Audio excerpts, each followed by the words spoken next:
सुप्रभात बच्चों, आप सभी का स्टडी विद किरण में स्वागत है। तो हम कर रहे थे बच्चों कारक विभक्ति। तो एक बार इसको आगे शुरू करवाने से पहले हमने अभी तक क्या किया है वो एक बार थोड़ा सा जान लेते हैं। हमने कारक विभक्ति को जाना है, कारक का अर्थ क्या है, उसका प्रकृति प्रत्यय क्या है वो जाना है, उसकी डेफिनेशन को जाना है, कारक और विभक्ति और उसके चिन्ह क्या हैं वो भी हमने किया है।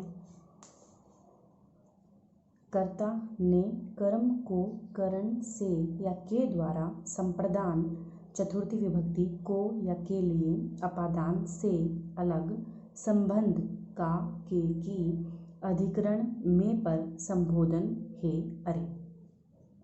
तो ये हमने जाना है से कारकों का प्रयोग, कारकों के द्वारा विभक्ति का प्रयोग होता है वो हमने किया।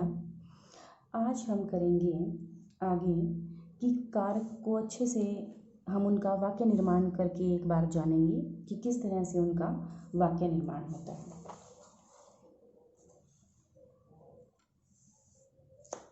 यहाँ तक हम कर चुके थे, बालक शब्द रूप हमने किया था और फिर हम करने वाले थे कर्ता कारक प्रथमा विभक्ति। ठीक है, तो आपको चिन्ह एक बार याद रखना है जो मैंने अभी बताए हैं आपको। कर्ता कारक का चिन्ह होता है ने और कर्ता कारक में प्रथमा विभक्ति का प्रयोग होता है।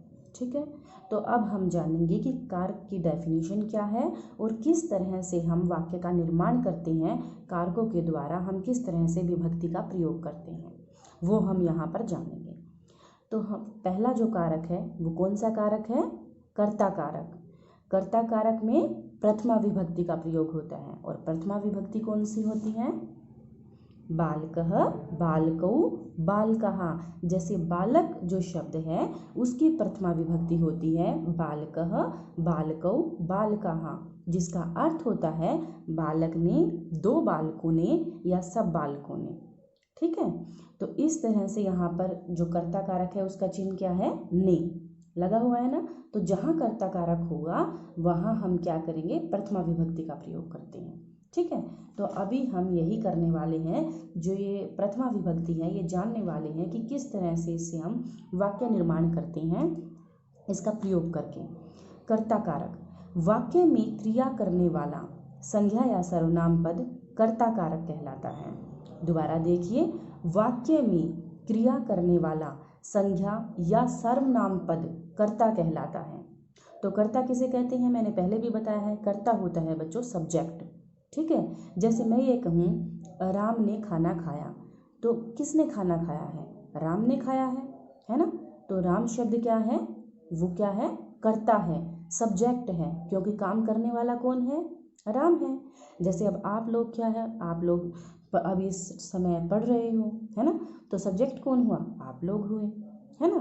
तो कर्ता कारक जहाँ पर होगा वहाँ कर्ता में प्रथमा विभक्ति का प्रयोग होगा, मतलब सब्जेक्ट में प्रथमा विभक्ति का प्रयोग होगा। ठीक है, आई थिंक मैंने सरल शब्दों में आपको बता दिया है, समझ आ गया होगा। तो आगे एक बार हम इसके एग्जाम्पल को देखते हैं। ठीक है, फर्स्ट एग्जाम्पल मैंने यहाँ पर दिया है, उदाहरण दिया है, रामः पत्रम लिखति। ठीक है, तो इसकी हिंदी क्या है? राम पत्र लिखता है। राम पत्र को लिखता है, हम ऐसा भी लिख सकते हैं, और राम पत्र लिखता है या राम ने पत्र लिखा। जो यहाँ पर ने शब्द है ना बच्चों वो साइलेंट है। ठीक है, हम यहाँ पर अगर ने लिखते हैं, चिन्ह लगाते हैं तो भी वही बात है, लेकिन हमें यहाँ वाक्य को बनाने में इजी होता है। राम पत्र लिखता है, अगर मैं ऐसे लिखूँ राम ने पत्र लिखता है तो वो सही नहीं बनता है ना। तो रामः पत्रम लिखति, राम पत्र लिखता है, तो लिखने का काम कौन कर रहा है? राम कर रहा है। तो जो प्रथमा जो यहाँ पर पहले देखो कि सब्जेक्ट कौन है? सब्जेक्ट है राम, है ना। तो सब्जेक्ट राम है। अगर हमें हिंदी से संस्कृत बनानी है या संस्कृत से हिंदी बनानी है, दोनों ही हम कर सकते हैं। जैसे राम लिखने वाला कौन है? राम है, तो राम में क्या होगा? ये हमारा कर्ता है, ये सब्जेक्ट है, तो यहाँ पर प्रथमा विभक्ति का प्रयोग होगा। जैसे हमने बालक में प्रथमा विभक्ति में बालकः लगाया था, राम में रामः हो जाएगा, सिर्फ हमें विसर्ग लगाना है। ठीक है, नाम के आगे। आगे देखिए, दो पे है रामः पठति या रामः अपठत, ये दो सेंटेंस हमारे बन गए हैं। अब देखिए पहले का क्या है? राम पढ़ता है या राम ने पढ़ा। जब हम पास्ट टेंस लगाते हैं ना तो हम ने का प्रयोग करते हैं, मतलब जब हम लंग लकार का प्रयोग करते हैं। ये मैं कहती हूँ राम पढ़ता है तो मैं लिखूंगी रामः पठति, क्योंकि पढ़ने का काम कौन कर रहा है, राम कर रहा है।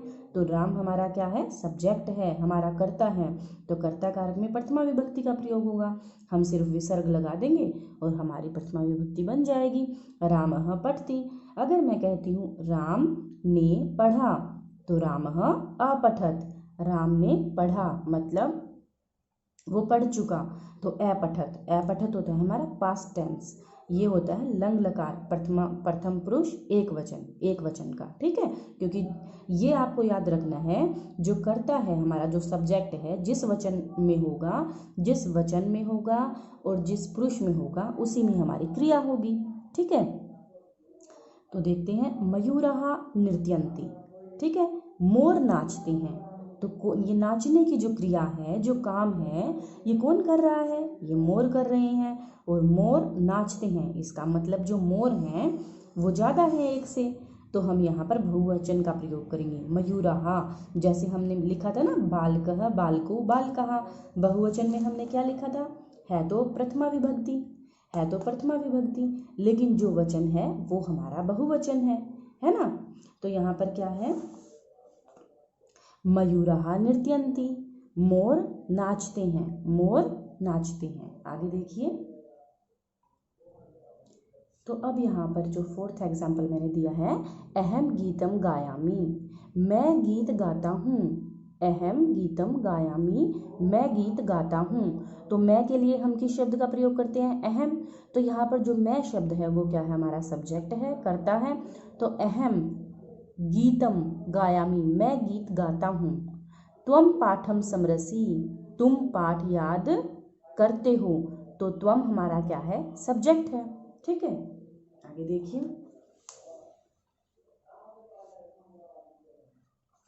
अब है हमारा 2 पे कर्म कारक, ठीक है। कर्म कारक द्वितीय विभक्ति। तो कर्म कारक में किस विभक्ति का प्रयोग होता है, द्वितीय विभक्ति का प्रयोग होता है। और कर्म कारक का चिन्ह क्या है, को, कर्ता ने कर्म को। आपको इस टेबल को किस तरह से याद करना है, कर्ता ने कर्म को, करण से, संप्रदान के लिए, अपादान से, संबंध का के की, अधिकरण में पर, संबोधन हे अरे ओ, इस तरह से याद करना है आपको, ताकि आपको टिप्स पे याद हो, ठीक है। तो कर्म कारक में द्वितीय विभक्ति होती है और कर्म कारक में जो चिन्ह होता है वो को होता है। तो यहाँ पर देख लेते हैं, कर्ता के द्वारा जिस कार्य को किया जाता है उसका फल जिस पर पड़ता है उसे कर्म कहा जाता है। दोबारा देखिए, कर्ता के द्वारा जिस कार्य को किया जाता है उसका फल जिस पर पड़ता है उसे कर्म कहा जाता है। सीधे से शब्दों में जाने तो कर्म क्या है, कर्म हमारा काम है, ठीक है। जैसे श्यामः पुस्तकम पठति, श्याम पुस्तक को पढ़ता है। यहाँ मैंने को ब्रैकेट में लिया है ताकि आप लोग समझ सको। अगर मैं ये लिखती हूँ श्याम पुस्तक पढ़ता है, तब भी जो पुस्तक शब्द है वो हमारा कर्म कारक है, तो इसी में हमारी द्वितीय विभक्ति का प्रयोग होगा, ठीक है। अगर मैं लिखती हूँ श्याम पुस्तक को पढ़ता है, तब भी इसमें हमारा कर्म कारक है और द्वितीय विभक्ति का प्रयोग होगा, क्योंकि कर्म कारक का चिन्ह क्या है, को है। तो हमारा जो श्याम है वो क्या है, सब्जेक्ट है, पठती क्रिया है, वर्ब है, लेकिन क्या पढ़ रहा है, वो पुस्तक को पढ़ रहा है ना। जो पुस्तक है वो क्या है, वो पुस्तक उसका कर्म है, ठीक है, तो वो कर्म कारक है।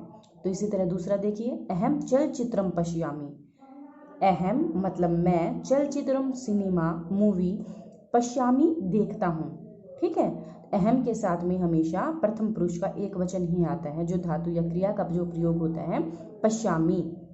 मैं आपको करवा भी चुकी हूँ, आपको धातु और शब्द रूप पहले अच्छे से याद करना होगा, ठीक है। जैसे बालक का शब्द रूप कर लो, राम का कर लो, गम, पश, दृश्य और पठ, खाद, इस तरह से जो हमारी धातुएं हैं, अगर ये जो सिंपल धातुएं हैं अगर इनको याद कर लेते हो आप तो आपके लिए ईजी हो जाएगा, है ना। तो फिर आगे क्या है, शिशु दुग्धम पीबती, जो बच्चा है दूध पीता है या दूध को पीता है ना। पीने का काम क्रिया, शिशु सब्जेक्ट है हमारा और करता है, और दूध को पीता है। तो यहाँ पर क्या लिखेंगे हम, दुग्धम, चलचित्रम, पुस्तकम, ये क्या है, द्वितीय विभक्ति है। जब हम मैं का ऊपर प्रयोग करते हैं तो द्वितीय विभक्ति का एक वचन है, पुस्तकम, चलचित्रम, दुग्धम, ठीक है। सीता गीतम गायती, सीता गीत को गाती है। तो किसको गा रही है? गीत को। तो गीत हमारा जो ये शब्द है ये क्या है? ये कर्म कारक है, इसमें तो द्वितीय विभक्ति का प्रयोग होगा। और द्वितीय विभक्ति में जो पुल्लिंग शब्द होता है उसमें द्वितीय में एक वचन में म का प्रयोग होता है बनाने के लिए उसको द्वितीय विभक्ति। गीतम गायती, सीता गीत को गाती है। थोड़ा सा आपको ध्यान रखना पड़ेगा, ध्यान देना पड़ेगा, तो आपको अच्छे से याद हो जाएगा। तो थर्ड है हमारा करण कारक। और करण कारक का में कौन सी विभक्ति का प्रयोग होता है? तृतीय विभक्ति का प्रयोग होता है ना। तो क्रिया के साधन के रूप में अर्थात जिससे कार्य किया जाता है उसे करण कारक कहते हैं। दोबारा रिपीट करती हूँ, क्रिया के साधन के रूप में अर्थात जिससे कार्य किया जाता है उसे करण कारक कहते हैं। साधन मतलब जिसके द्वारा आप कोई काम कर रहे हो, कोई भी काम कर रहे हो तो उसके लिए आप किस चीज़ को यूज़ कर रहे हो वो उसका क्या हो गया? साधन हो गया। और जिस चीज़ को आप यूज़ कर रहे हो ना वो हमारा क्या है? वो हमारा कर्ण है, वो हमारा कर्ण कारक है। और उसमें तृतीय विभक्ति का प्रयोग होता है। ठीक है। अब मैं यहाँ पर क्या काम कर रही हूँ? मैं पेन से काम कर रही हूँ, आपको बता रही हूँ, है ना, या पेन से मैं लिख रही हूँ। तो मैं लिखने का जो लिख रही हूँ वो मेरी क्रिया है। ठीक है। मैं सब्जेक्ट हूँ और जो मेरा पेन है वो क्या है? वो कर्ण कारक है। वो कर्ण कारक क्यों है? क्योंकि वो साधन है मेरा, है ना। यहाँ क्या लिखा है? क्रिया के साधन के रूप में अर्थात जिससे कार्य किया जाता है उसे कर्ण कारक कहते हैं। जिससे कार्य किया जाता है ना। तो यहाँ पर एक बार एग्जाम्पल देखते हैं, तब आपको अच्छे से समझ आएगा। छात्रः कन्दुकेन क्रीडति। ठीक है। छात्र गेंद से खेलता है। तो छात्र हमारा क्या है? सब्जेक्ट है, तो छात्र है लिख दिया हमने। खेलता है क्रिया है तो हमने क्रीडति लिख दिया। ठीक है। खेलता है का लिए हम क्रीडति शब्द का प्रयोग करते हैं। तो किससे खेलता है? गेंद से खेलता है। और हमारे कर्ण कारक का हमें कैसे पहचान होगी? अगर हमें वाक्य दिया जाता है छात्र गेंद से खेलता है, आप इसको सेंटेंस में बनाओ, इसका वाक्य निर्माण करो। तो आप पहले तो ये देखोगे इसमें कारक कौन सा है। छात्र गेंद से खेलता है तो हमारी कौन सा कारक है? कर्ण कारक है। कर्ता ने कर्म को कर्ण से, तो कर्ण का जो चिन्ह है वो क्या है? से है। पहले भी मैंने आपको बताया है, आगे हमने किया था ना, यहाँ किया था। यहाँ देख लेते हैं। तृतीय विभक्ति में के द्वारा या से का प्रयोग होता है। ठीक है। ये रहा, ये है इधर से या के द्वारा। ठीक है। तो गेंद से खेलता है, कलम से लिखती है, हाथ से खाता है। ठीक है। तो यहाँ पर साधन क्या है? गेंद है, क्योंकि वो छात्र खेलता है। अगर मैं ऐसा लिखूंगी तो छात्र क्रीडति हो जाएगा। अगर मैं लिखती हूँ गेंद से खेलता है तो वो खेलने का काम गेंद से कर रहा है। तो जो गेंद से जो शब्द है उसमें हमारा कर्ण कारक है, उसमें हमारी तृतीय विभक्ति का प्रयोग होगा क्योंकि वो गेंद से खेल रहा है। तो कंदुकेन, कंदुकेन में हमारी तृतीय विभक्ति का प्रयोग हो जाएगा। इसी तरह से रमा कलमेन लिखती, जो रमा है वो कलम से लिखती है, जो रमा है वो कलम से लिखती है। ऐसे हो गई। ठीक है। जो रमा है वो कलम से लिखती है। किससे लिख रही है? कलम से, मतलब पेन से लिख रही है। तो मैंने इसको अंडरलाइन भी किया है। ठीक है। तो कलम से लिखती हैं तो यहाँ पर जो कलम है उसमें कर्ण कारक है और उसमें तृतीय विभक्ति का प्रयोग होगा, मतलब कलमेन। तृतीय विभक्ति के एक वचन में हम कैसे लिखते हैं? कंदुकेन, कलमेन, हस्तेन। ठीक है। शिशु हस्तेन खादति, बच्चा हाथ से खाता है। अब जल्दी हम आगे देखते हैं। हमारी जो फोर्थ है बच्चे वो है संप्रदान कारक, मतलब चतुर्थी विभक्ति। संप्रदान कारक का चिन्ह क्या होता है? के लिए। ठीक है। या फिर हम कह सकते हैं किसी को अगर हम कुछ देते हैं ना तो देने के अर्थ में भी हम संप्रदान कारक लगाते हैं उस शब्द में जिसे हम दे रहे हैं। ठीक है। तो एक बार इसकी डेफिनेशन देखते हैं। जिसके लिए अथवा जिसे कुछ दिया जाता है उसमें संप्रदान कारक होता है। जिसके लिए अथवा जिसे कुछ दिया जाता है उसमें संप्रदान कारक होता है। मान लो हम बेगर या भिखारी को कुछ दे रहे हैं तो भिखारी जो शब्द है ना वो क्या है? वो हमारा संप्रदान है, उसमें चतुर्थी विभक्ति का प्रयोग होगा। अब यहाँ पर एक बार उदाहरण देख लीजिए, वीडियो काफ़ी लंबा हो जाएगा ऐसे। जो है पितामह भ्रमणाय गच्छति, दादाजी भ्रमण के लिए जाते हैं, मतलब घूमने के लिए जाते हैं। तो दादाजी जो जाने का काम कर रहे हैं, कहाँ जाने का काम कर रहे हैं? घूमने के लिए, तो भ्रमण के लिए जाते हैं। तो हमारा जो ये शब्द है ये क्या है, संप्रदान है, और इसमें चतुर्थी विभक्ति का प्रयोग होगा, है ना। पितामह शब्द दादाजी के लिए प्रयोग हुआ है। भ्रमणाय ये है हमारा चतुर्थी विभक्ति। हम कैसे बनाते हैं चतुर्थी विभक्ति, जैसे हमने यहाँ पर पुल्लिंग और स्त्रीलिंग में अलग से बनता है, ठीक है। बालकाय है ना चतुर्थी विभक्ति का एक वचन। अगर द्विवचन बनाना चतुर्थी विभक्ति में तो बालकाभ्याम, और बहुवचन बनाना है तो बालकेभ्याम। इसी तरह से हमारा जो यहाँ पर शब्द है ये घूमने का है, और घूमने के लिए हम भ्रमण शब्द का प्रयोग करते हैं, और चतुर्थी विभक्ति बनाने के लिए हमने क्या किया, भ्रमणाय यह लगा दिया, ठीक है। अब यहाँ देखो, माता पुत्र के लिए भोजन देती है, तो यहाँ पर देने का काम हो रहा है। मैंने पहले भी बताया, देने के अर्थ में जहाँ आ जाए, देना शब्द आ जाए तो सोच लो वहाँ पर करण कारक है, संप्रदान कारक है, और वहाँ पर चतुर्थी विभक्ति का प्रयोग होगा, है ना। तो यहाँ पर पुत्र के लिए भोजन देती है, तो देने का काम कर रही है ना। किसको, पुत्र को, तो पुत्र उसका क्या है, संप्रदान कारक है, क्योंकि वो उसे दे रही है। तो माता पुत्राय भोजनम यजति, भोजन देती है, क्या दे रही है, भोजन, वो उसका कर्म है ना। तो पुत्राय भोजनम यजति, शिष्य अध्यापकाय पुस्तकम यजति, छात्र अध्यापक को पुस्तक देता है ना। छात्र अध्यापक को पुस्तक देता है, हम ऐसा भी लिख सकते हैं, और अध्यापक के लिए पुस्तक देता है ऐसा भी लिख सकते हैं, ठीक है। वो इसमें है, तो अध्यापक को पुस्तक दे रहा है, देने का काम किसे हो रहा है, अध्यापक को। तो अध्यापक जो शब्द है वो हमारा संप्रदान कारक है, और उसमें चतुर्थी विभक्ति का प्रयोग होगा। तो शिष्य अध्यापकाय पुस्तकम यजति, ठीक है। पुस्तकम यजति, पुस्तकम में हमने क्या, द्वितीय विभक्ति का प्रयोग किया, वो कर्म है उसका, ठीक है। राजा निर्धनाय धनम यजति, अब राजा निर्धन को धन देता है, राजा गरीब को धन देता है। किसे धन दे रहा है, गरीब को। तो जो निर्धन वर्ड है ना, निर्धन को दे रहा है, देने का काम किसे हो रहा है, गरीब को, है ना, क्योंकि उसे दे रहे हैं। तो निर्धन को धन देता है या निर्धन के लिए धन देता है, दोनों से ही आप पहचान कर सकते हो कि ये हमारा संप्रदान कारक है।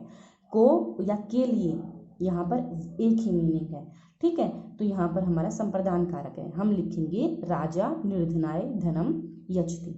तो मेरे ख्याल से बच्चों आज के लिए इतना ही होना चाहिए, वीडियो काफ़ी लंबा हो चुका है। आप लोग पहले इसको अच्छे से समझिए, जानिए, फिर अपनी संस्कृत की कार्य पुस्तिका में लिखिए, है ना। तो टॉपिक थोड़ा सा डिफ़िकल्ट है, लेकिन अगर आप इसको अच्छे से जानोगे, थोड़ा सा इसको समझोगे ना, तो याद करोगे तो इंटरेस्टिंग भी लगेगा, और आपके लिए काफ़ी हेल्पफुल भी होगा आगे के लिए भी, है ना। तो आपको अच्छे से इसे याद करना है, समझना है, और फिर अपनी कॉपी में लिखना है। तो मिलते हैं हम इसके अगले वीडियो में, तब तक के लिए